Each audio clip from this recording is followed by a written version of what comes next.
안녕하세요. 이번 영상은 브러쉬 툴로 호박 그리기입니다. 어피니티에 있는 브러쉬 툴을 이용을 해서 그림을 그리고 텍스처도 넣어 보겠습니다. 여기 제가 밑그림을 그려왔는데요. 브러쉬 툴은 선에 손맛이 좀 살아있어야 그림의 맛도 살기 때문에 너무 깔끔하게 따라 그리지 않으셔도 됩니다. 저도 편안하고 자유로운 선으로 그려보겠습니다. 일단 배경색을 깔아주고 잠궈 놓겠습니다. 형태를 따는 것은 기본적인 솔리드 펜을 선택을 해서 그리겠습니다. 타블렛이나 아이패드가 없으시면 펜툴로 같이 해주세요. 저도 평소 작업할 때는 펜툴을 한 80에서 90% 정도 쓰는 편입니다. 그리고 스트로크 위드 툴을 사용을 할 것이기 때문에 컨텍스트 툴바에서 컨트롤러를 프레쉬어로 선택해주세요. 그럼 이제 세팅이 되었으니 호박잎부터 먼저 그려주겠습니다. 먼저 컬러 패널에 스포이드를 드래그를 해서 가지고 와서 색을 복사한 다음 클릭해 주시면 복사한 색이 채워집니다. 선을 그리실 때 중간에 손을 떼게 되면 다시 이어서 그릴 수는 없고요. 떨어진 부분을 노드 툴로 선택을 하셔서 컨텍스트 툴바에 있는 조인 커브스를 해주셔야 합니다. 저희는 선을 스트로크 상태로 두는 게 아니라 필로 변경을 하는 것이기 때문에 선이 모두 이어져 있어야 하거든요. 그래서 가장 쉬운 방법은 한 번에 쭉 그려주시면 시작 부분과 끝부분 노드를 잡고 겹쳐 주셨을 때 이렇게 자동으로 닫힙니다. 그리고 노드 툴로 형태를 다듬어 주시면 됩니다.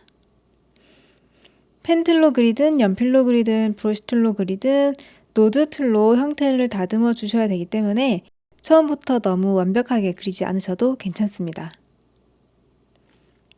이번에는 펜툴로도 한번 해볼까요? 펜툴로 이런 자유로운 형태의 그림을 그리실 때 노드를 너무 촘촘하게 찍으시는 분들이 있는데 노드는 최대한 적게 찍어주시는 것이 좋습니다.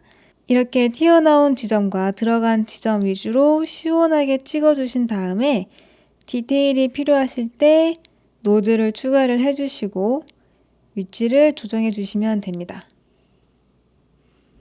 다시 브러쉬 툴로 돌아와서 나머지 잎들도 그려주겠습니다.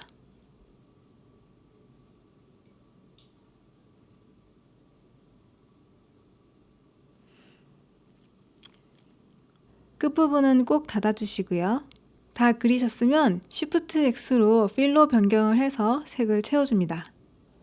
컬러 피커 툴로 색을 복사해 주시고 외곽 형태를 좀 더 다듬어 주겠습니다.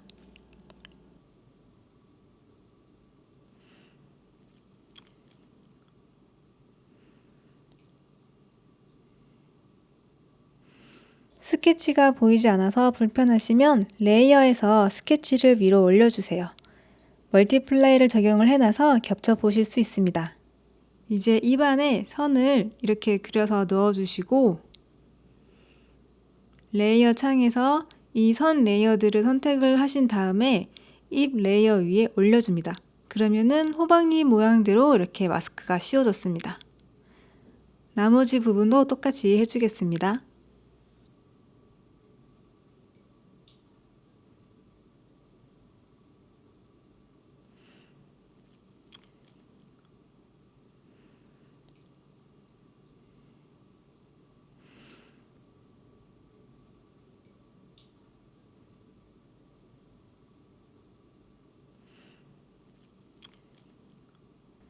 그리고 줄기 부분은 필압으로 두께를 조절을 해서 그려주실 수 있습니다. 아니면은 스트로크 위드 툴로 두꺼운 부분을 이렇게 조절을 해주시면 됩니다.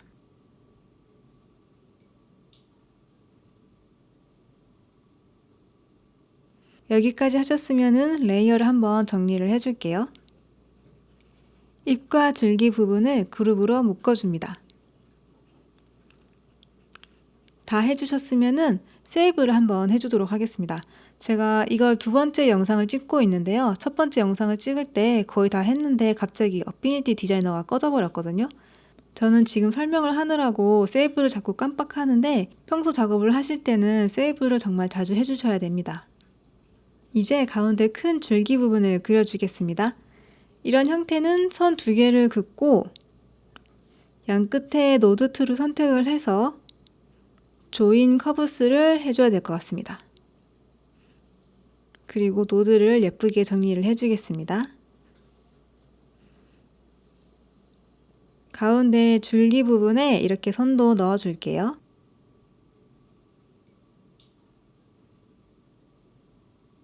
어피니티 디자이너의 장점이 스냅이 딱딱 잘 붙는 것인데요. 이게 오히려 그림을 그릴 때는 좀 불편하게 느껴지더라고요.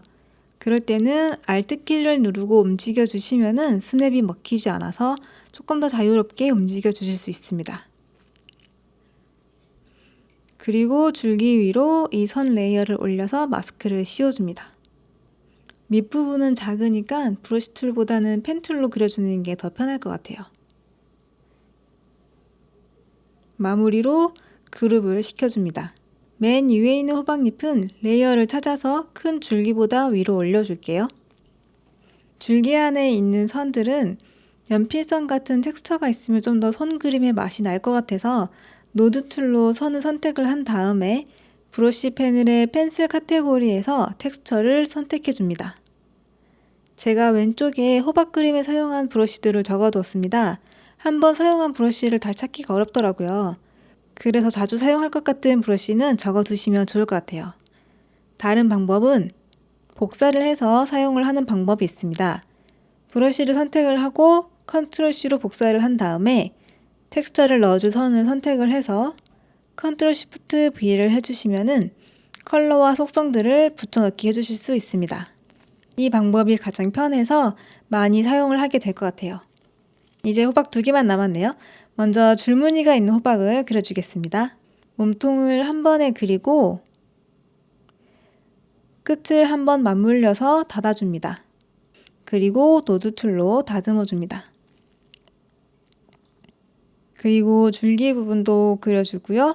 마찬가지로 끝을 맞물려서 닫아줍니다. 그 다음에 시원하게 무늬를 그어주겠습니다.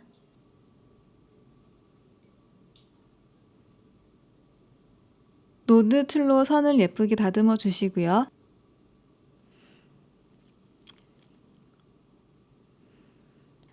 이제 선을 색으로 바꿔주겠습니다. 스트로크 선을 선택을 해서 Shift X로 필로 변경을 해줍니다.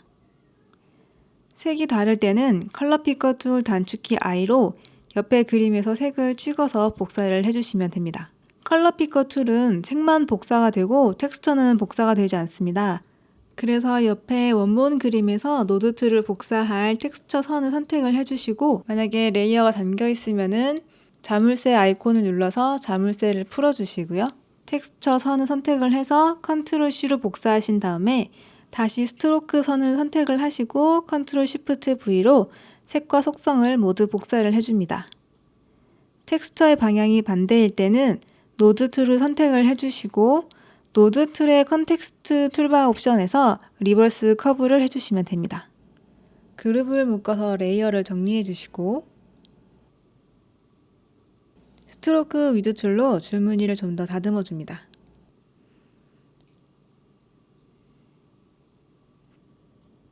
마지막으로 반이 잘린 호박을 해보겠습니다. 이 부분은 호박의 단면을 그려주고 껍질의 두께 부분은 스트로크 선으로 만들어주면 될 것 같습니다. 여유있게 호박의 단면을 그려주고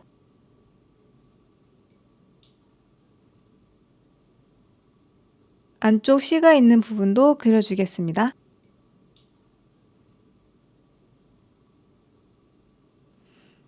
연필 툴에 오토 클로즈 기능이 있어서 한번 써봤습니다. 그룹으로 묶어서 정리해 줍니다. 그리고 꼭지 부분도 그려주고요. 스트로크를 면으로 변경을 해서 색을 채워줍니다.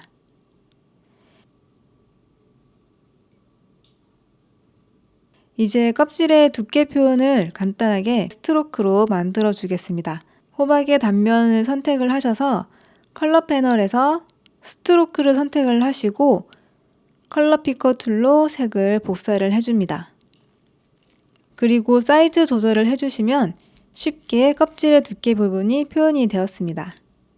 여기 스트로크 위드 툴로 랜덤하게 두께를 좀 조절을 해서 자유로운 느낌을 좀 더 더해줍니다.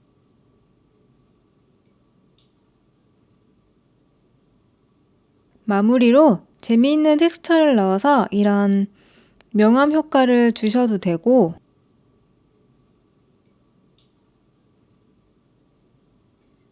이런 그래픽적인 텍스처를 넣어서 디자인적인 재미를 만들어 주시면 됩니다.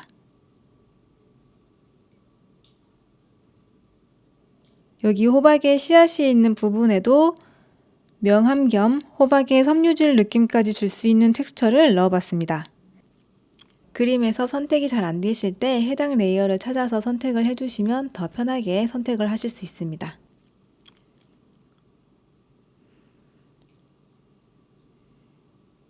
방향을 바꾸고 싶으시면은 노드 툴의 컨텍스트 툴바 옵션에서 리버스 커브를 해주시면 됩니다. 호박들도 그룹을 해주시고요. 전체적으로도 그룹을 한번 해줍니다. 마무리로 두께를 조절을 해서 좀 더 다듬어 줍니다. 이렇게 브러쉬 툴을 이용을 해서 그림을 그려보았습니다. 저는 기본 사용법을 알려드렸는데요. 툴이라는 게 정해진 대로만 쓰는 것보다는 독특한 쓰임새를 만들어내는 것도 자신만의 스타일을 만들어내는 방법이니까요. 겁먹지 마시고 편안한 마음으로 즐기면서 그림을 그려보세요. 다음 영상은 커스텀 브러쉬로 패턴을 만들어 보겠습니다. 그럼 이번 영상도 함께 해주셔서 감사합니다.